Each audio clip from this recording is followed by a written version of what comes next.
ladies and gentlemen, my name is Miss Anime, and this is week 9 of Miss Anime Seasonal Podcast. A couple things before I get started. First and foremost, I am really sorry this is late. Summertime Rendering did not come out on the day it usually came out. I don't know if it was something on the site or if it was just something about the production. I don't know. I was gonna disclude it from this week and be like, okay, well, since it's not coming out this week, I'll just wait. But it actually ended up coming out late on Sunday, or I found it late on Sunday. Maybe that's the thing. Maybe I just looked a day too late. So by the time I got to it, basically I had already decided to wait until the next day to do this. Second thing is, you may have noticed that one or two of the episodes are missing. And that is because for whatever reason, even when I went to upload with the new banner, because I have a new background, I have a new picture, I had it custom made. I hope you like it. I think it's okay. But yeah, I had it custom made. So after I had it done, I decided to go ahead and take down all the old episodes and re-upload them with the new banner. But for some reason, a couple of the episodes, when I tried to re-upload it, I couldn't find them. I don't know why.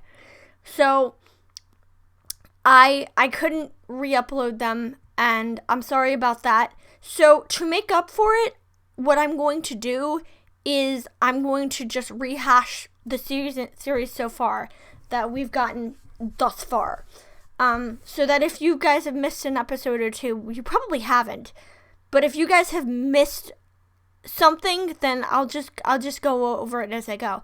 I'm probably going to do that halfway through going forward, just to spice things up and just to make it easier for people who have missed stuff. Also, and this is not going to happen on YouTube because YouTube is a pile of pig shit, and I don't want to do this on YouTube.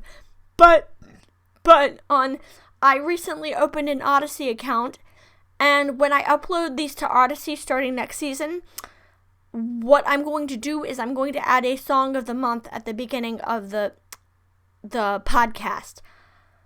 I'm not going to do this when I upload it to YouTube, obviously because of YouTube's copyright system, but I will mention what the song is every week, and I will tell you to go to Odyssey to hear what it sounds like. But yeah, that'll be starting next season. I probably will upload these to Odyssey, but these will not have the beginning song. So, anyway, we're just going to get started, and we are going to get started with Dance Dance Censure, because that and One Other Show are the only two shows not in the bag, because at this point, I just don't feel like it. So, recap. Dance Dance Censure is about a boy named Junpei who realizes he really likes ballet and decides he wants to be a ballerina. The thing is, males in the ballet industry are often looked down upon, and it's a show about toxic masculinity and his journey to overcome his own internal prejudices and the mindset, and for him to get better and to reach where he wants to be. So at this point, he's trying to decide whether he wants to go to Russia or stay with the company he's currently at. He's gotten into an actual ballet class. He's outlearned a lot of different points. He's learned a lot, and to be more flexible in his movements. He's learned how to control his body, and basically he learned to be a better ballet dancer, because he was just kind of dancing all over the place, and he didn't have a form. It's not that he wasn't good at it, he just didn't have a proper form. And he's learned to maintain his posture and, all the correct stuff, and he's been in a performance. Basically it's hit all the points that a show about ballet should be hitting. And at this point, he's being offered a scholarship to a Russian ballet company, like I said, but he doesn't want to. He wants to stay with the company he's at and go to Russia. And if any of you know ballet, you know that this is not possible. Like, I don't perform, but I've been in a ballet school, and you can't do both. And the teacher basically flat out tells him he can't do both. And what I really like is that the teacher kind of takes the decision out of his hands, because he keeps waffling and he keeps trying to argue, well, maybe I can do this. And the teacher's like, you know what, finally. And the teacher's finally just like, you know what, just leave, just go away. I've taught you I've taught you what you need to know here. So just go and be the top ballerina. I have a feeling he's not going to go, but I think it would be a more thematically strong for him to go, but I don't think he's going to. But what I really like is that in order to get the other dancer out of his room, because Luo on the opposite of him is not as free-spirited. He's much more controlled and postured, and he has spent his entire life studying ballet, and he's basically the rigid one in the pairing, because with these types of shows, there's always the young, spry one, and the rigid, older one who's like, you can't be a dancer, either you don't have what it takes, or you're too free will, you don't. And Luo spends a lot of his time in his room because he's basically been humiliated repeatedly by, I don't know who she is. I don't know if she's the scout out, but this lady who offers Junpei the scholarship, she doesn't want him because she doesn't want Luo, and Luo is very depressed about this. And Junpei just basically gets him out of his room by saying, hey, and by literally knocking on the door and saying, hey, me and the girl you like are going on a date. If you want to come out, if you want to stop us, you got to come out. Which I find really funny, because Luo's never showed any chemistry with that girl. Like, he's never, as far as I know, he never showed any screen time with that girl whatsoever. But I still find that really funny and kind of cute. And the girl's like, what the hell? But it's really adorable. But that's it for Dance Dance Intro so far. Decent show. I don't think I'll be watching anything like this in the future, because honestly, these types of shows just aren't my thing. But it's cute. I like it. Moving on, Yu-Gi-Oh! Go Rush. Not a lot has happened in this show. They met an alien, and he's from another galaxy. Well, yeah, because he's an alien. And they're teaching him Go in Rush Duel, and he meets another alien, like, who he thought he knew, and then there's some kind of chupacabra thing. That's all I know, because there's really no plot. The only character I really find memorable is Manabu, because if you know him, you will know that he, to me, bears striking resemblance to my favorite DC character. And I'm not saying his name because I'm trying to leave, actually other elements that aren't anime out of it, unless it's necessary. But basically, if you know who that is, I find it really funny. Although in this case, the cat can talk, which I think is kind of amusing. But he dueled for the first time, and that's pretty much it. Like I said last week, I'm probably not going to go into this series unless something drastic happens, because I'm bored at this point. Summertime Rendering is the story of Shinpei, a boy who returns to an island and discovers that his childhood friend has been murdered. Only the thing is that his childhood friend has been murdered by basically replicas of the inhabitants, who I don't really know. They're, basically they look like the inhabitants, but they're a lot more. They're monsters, basically. They eat the inhabitants and they take their place, and it's really creepy. And at this point, Shinpei has discovered that his allies are an older man who says he's immune to the shadow sickness, but I don't believe him. A woman who lost her brother a long time ago, and now I don't know if she has a split personality or if her brother is like, maybe I still suspect her brother other shadow is underneath her, but that's just me. And finally, the girl, Ushio, the girl who was murdered because her shadow somehow is different from the other shadows. Like, she's a lot more cognizant. She retains her original personality. I suspect it's because Ushio and the shadow merged. I think that's why she's acting like she's a shadow. She still acts like one, but she also acts like Ushio at the same time. And now she's gonna try and help them, which I think is very cute. I'm a little annoyed that they played their trump card so early. I like this show, but I wish they'd saved this for the second act because we don't really have a mystery anymore. We do in terms of what these things are, and I'm curious to know what it is. I'm worried that it's going to be a stupid payoff, but we know who murdered Ushio because the series flat out told us, and we know we know that the shadows exist and that they're there. So it's kind of annoying to me, but I'm actually at the same time looking forward to continuing the show because I want to see where it goes. Anyway, greatest demon lord reborn as a nobody. Basically, the idea is exactly what it says. It's basically a knockoff of Misfit of Demon King Academy, where the main character is reborn, was the demon lord, and he was reborn as a typical, like the title. It's literally the title. And of course, there's the hot girl with big boobs who's the princess, and the other girl who's very shy and very sweet. I actually like her, kind of. I like that they're teaching her to get her confidence, and that's the only thing about this show that's memorable. Basically, that, Jenny has to learn to stand up for herself, and she's learning to cast magic, and I think that's kind of cute.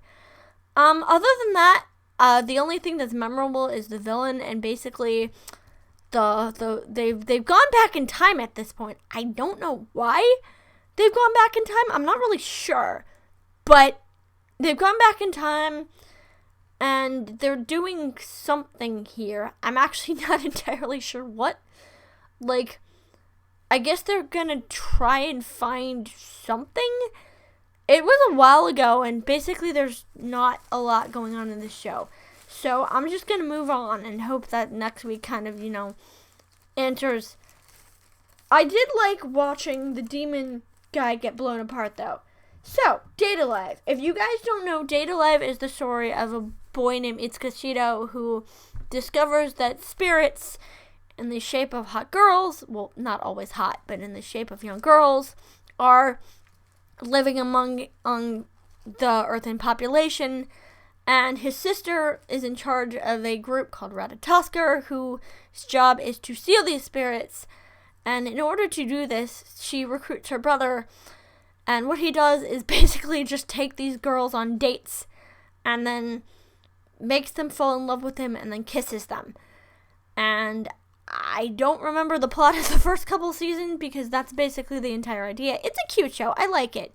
But there is some plot about Shido has a spirit energy in him, and the creepy evil spirit Kurumi, who is psycho and is by default my favorite, wants the spirit energy to go back in time and kill the first spirit. We don't know why.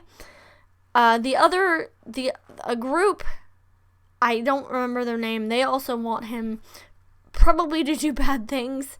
So at least now we're getting plot, because this is like episode 9, and usually that's how this show works. The first 6 or so episodes are just spirit dates, and then the second half of the show is actual plot. I don't mind that. I think it's good character development. But that's basically this show so far. It's cute. There's not a lot to it, but I really, really, really love the new art, though. Shield Hero 2. I think you guys are mostly familiar with Shield Hero. Naofumi is isekai to another world. He gets framed for sexual assault, basically because the girl is a piece of shit and she tricks him into going adventuring with her, and then accuses him of being inappropriate with her. And basically, he has to work his way up from scratch, and he gains a following. I'm still bothered by how he meets Raftalia because of the implications, but I'm overlooking that for now. So he has Raftalia, who is a tanuki or dog, I don't know, some kind of dog creature. He has Philo, who is an adorable little bird fluff, and oh my god, she's so cute. But they haven't done anything with her, which is bothersome, because I love her. She's so precious, and I know I shouldn't call her fat, because that was one of the best scenes where they called her fat and she just kicked the crap out of them. That was hilarious. But yeah, she's really fat and fluffy, and it's cute. Rishia is a girl who is in love with one of the other heroes, but the other hero doesn't recognize her, and she's trying to win his favor. And I think there's another one. I forget if there's another one. But basically, at this point, nothing in this season has happened. They've killed a turtle. That's literally most of the first 6 episodes is them killing a turtle. And then the villain who they introduced, who I actually kind of like, because I actually find him kind of psycho, decides to separate them from each other by sending him back to the past and resetting his level, which I actually think is kind of smart. But at this point, they're just rescuing the team. Oh yeah, we do meet a girl with a fishing rod, which I think is kind of a neat idea for a hero. Also, Jin Fukuyama is in this, which is why I'm still watching it. Otherwise, I would have quit because this season is boring. And this season reminds me a lot of out of ReZero, which spent the entirety of season 2 in that fucking sanctuary, where it was. And I don't mind a little bit of talking. You know, I talk a lot, and I'm sorry if I talk too much. I don't mind a little bit of exposition, but literally the entire season was nothing. There was no plot. It was just exposition, and it was really, really boring. So, that's where we are with Shield Hero. Mahatsuka Remikey is a story of a boy who I'm not even sure anymore, because they basically dropped the angle with him. So basically, I think he's supposed to be... He lost his memories, but they haven't bothered to address that. And basically, they spent the entire series like, oh, you become wizards now, okay, go to this village and set up this village. And I don't care. I really... And it's sad, because I actually liked Grimoire of Zero. I thought that was an interesting idea. But the show...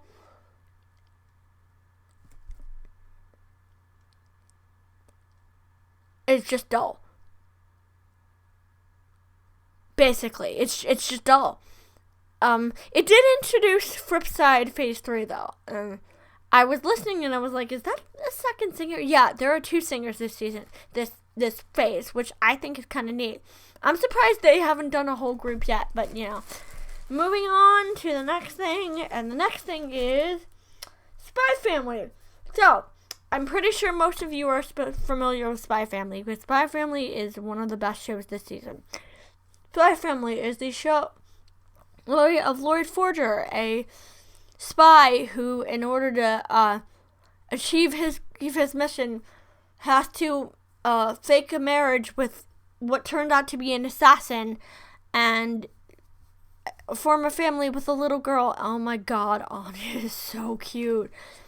And at this point, they've gotten Anya into the school, and they're trying to get her to befriend with this other person, this other kid, and this other kid is a sack of shit, and basically it's not going as well as they think. And that's the whole story, is him trying to pretend to have a family while achieving this mission. Also, I love Yours Brother. Yours Brother is hilarious. Because I get to make Yu-Gi-Oh! Arc 5 jokes, because his name is Yuri and he's voiced by Kensho Ono. Also, because he's a huge siscon, and it's really cute. Like, it's so funny. And you would absolutely be remiss if you watch this show. There's not really there's plot, but there's not a lot of plot. It's mostly just, kind of little vignettes, like on, like, going shopping, or, them getting furniture, how they met, basically married life stuff, except it's between a spy and an assassin. I still wonder, though, why it is Yor and Lloyd do not share a bed. Is it just because in that time period it was looked down upon? They're married at some point. Her brother basically questioned their marriage because they weren't kissing, which is reasonable. If you're a married couple, you kiss. So if a married couple, if you can't kiss, what makes I would question that too, honestly. And I would question why a married couple, not necessarily why they have separate rooms at some point, because it's perfectly reasonable for a married couple to have separate rooms. But these are newlyweds. These are not a married couple. They're newlyweds. So I've never heard of newlyweds who have separate rooms. Somebody out there explain, because I've never heard of this, but maybe it's entirely possible that newlyweds have separate rooms. I don't think so, but maybe I'm just wrong, And they're gonna have to pick up the plot a little bit, though, because we're on episode 8, and we haven't even gotten to. Actually, yes, we have. We're basically where we want with this series. What am I talking about? Anyway, Shuka Shoujo Virgin Road. So basically, this show is kind of a mess, because the idea is that the main character, Menno, is someone who has been assigned by her church to kill people who have been isekai'd and got superpowers. And then she meets this girl who it's clear she develops feelings for. And now they're kind of traveling around. I guess Menno's trying to find a way to kill her, but it's not entirely clear. And now they meet someone who is trying to get revenge for her mom, or like maybe they wanted her to kill them. I genuinely am not sure. I'm not sure what Amanon's entire goal was. I think her goal was to get them to kill her because she wanted to be with her mother, but the show is just not very clear about this shit, and it's not going anywhere.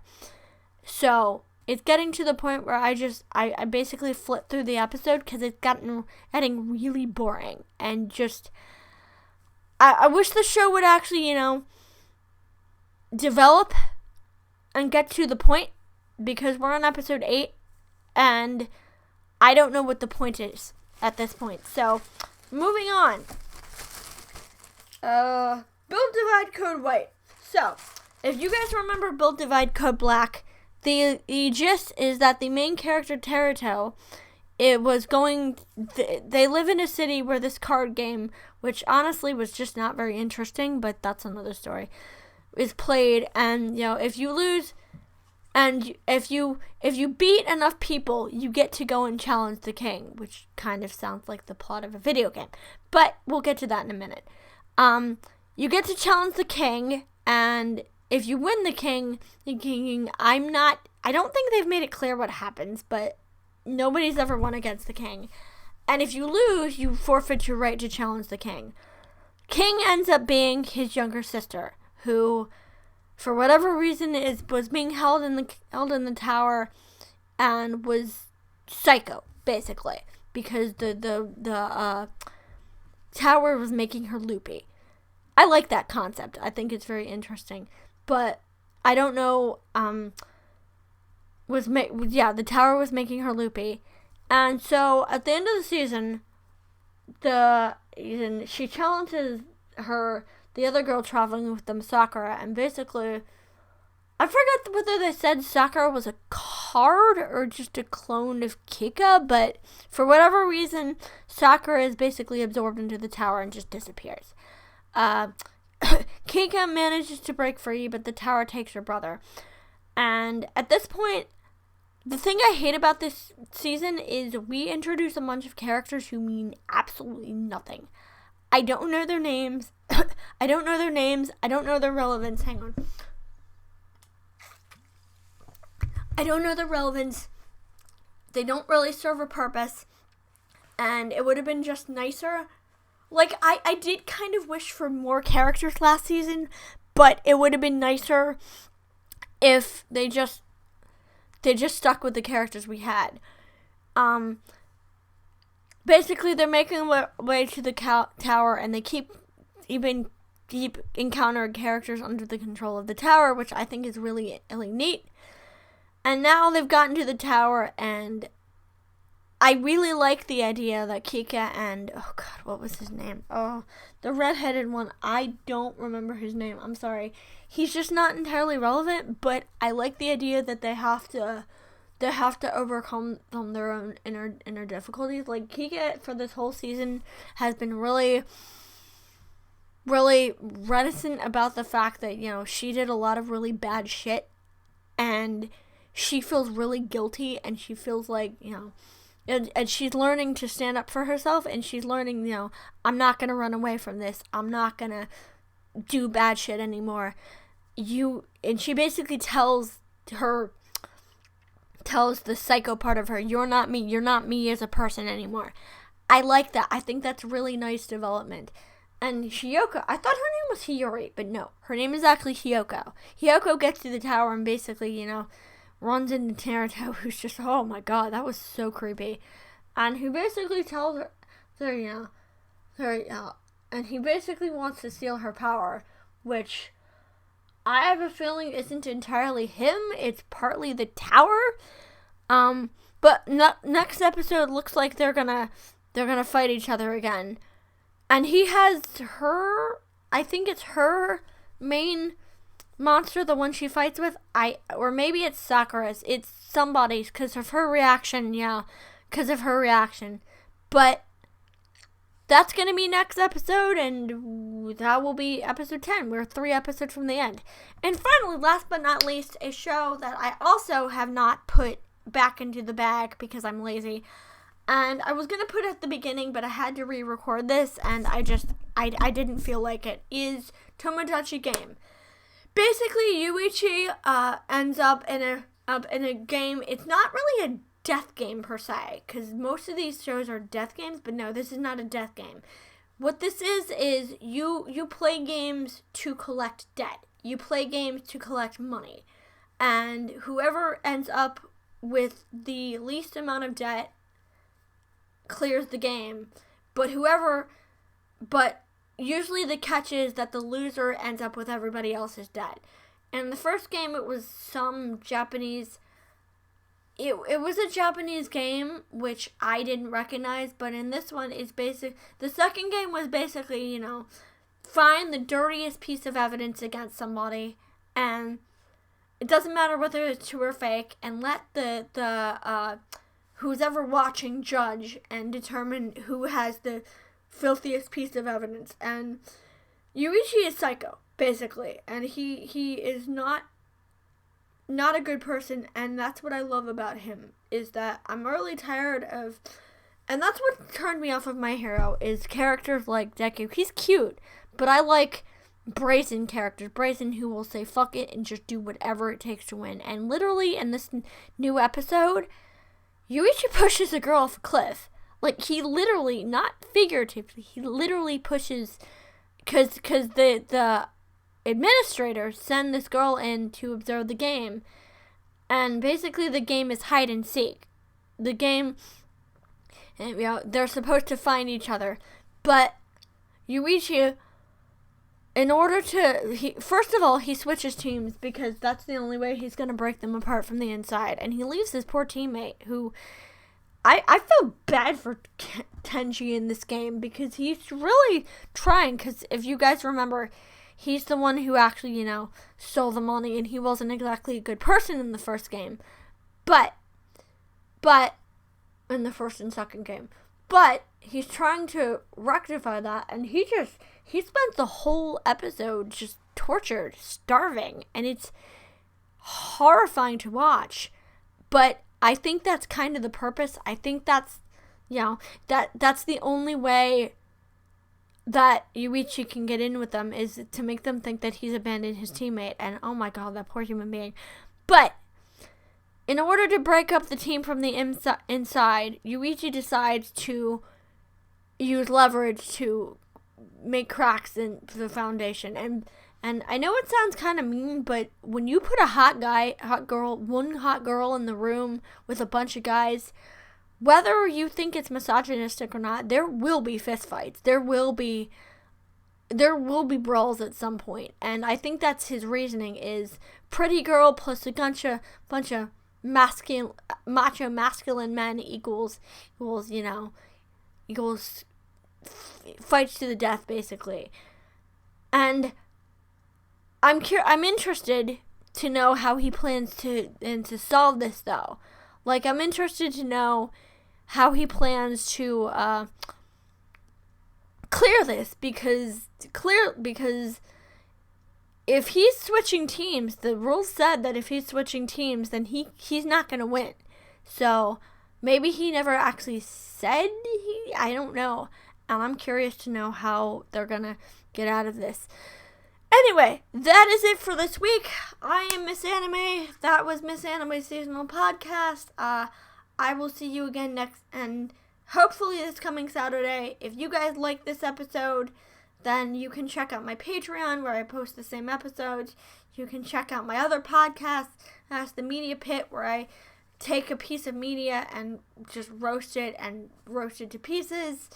I'm posting these episodes now on Odyssey, just in case, to see if I can get another platform, because YouTube is not working as well as I thought it would be. I also have a Tumblr and an Instagram. But that is it for this week, and I will see you next week in episode 10.